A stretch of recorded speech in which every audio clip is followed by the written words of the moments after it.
Bangladesh premier লিগের আরেক নাম যেন বিতর্ক লিগ। বিশ্বের অন্য সব ফ্র্যাঞ্চাইজি ক্রিকেট এগিয়েছে, তবে পিছিয়েছে বিপিএল।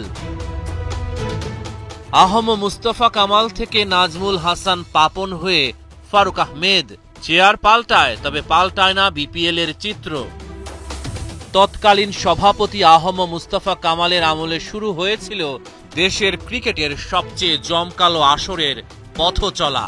তখন থেকেই বিতর্ক আর অনিয়ম হাত ধরে চলতে থাকে।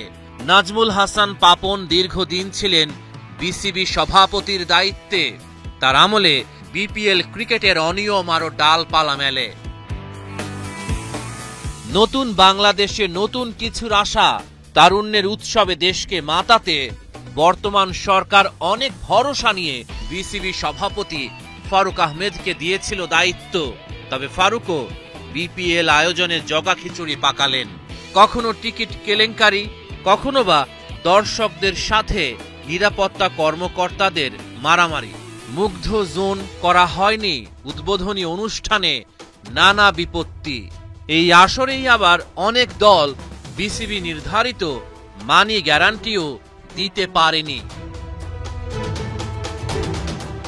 তবে সব ঘটনাকে ছাপিয়ে গেছে পারিশ্রমিক না পাওয়ায় দুর্বার রাজশাহীর ক্রিকেটারদের অনুশীলন বাতিলের ঘটনা।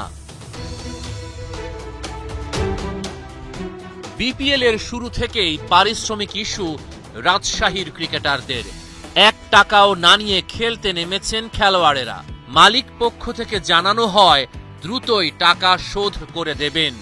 14 জানুয়ারি টাকা পরিশোধের শেষ সময় হলেও ক্রিকেটাররা অর্থ পায়নি, তাই তাদের এমন সিদ্ধান্ত যে আমরা তোমাদেরকে ক্যাশ দিব, যে চেকে অনেক ভুল আছে, তো ক্যাশের জন্য এখন যদি কালকে আবার চেক দেয় তাহলে এটা যে আগের মতোই হবে আমরা বুঝতে পারছি। তো আমরা কালকে দিনের জন্য দেখতে যাচ্ছি। বিপিএল এর এবারের আসরে ম্যাচ মাঠে গড়ানোর আগে থেকেই আলোচনায় রয়েছে পারিশ্রমিক ইস্যু। এ বিষয়ে বিসিবি সভাপতি জানিয়েছিলেন পারিশ্রমিক সংকট দ্রুতই সমাধান হয়ে যাবে। বিসিবি বিষয়টা দেখভাল করছে বলেও জানান তিনি। কিন্তু পরিচ্ছন্ন বিপিএল আয়োজনে ব্যর্থ বিসিবি কর্তারা। উল্টো বিসিবি সভাপতি ফারুক আহমেদ ও পরিচালক নাজমুল আবেদিন ফাহিম দ্বন্দ্বে জড়িয়ে দেশের ক্রিকেটে উত্তেজনা ছড়িয়েছেন।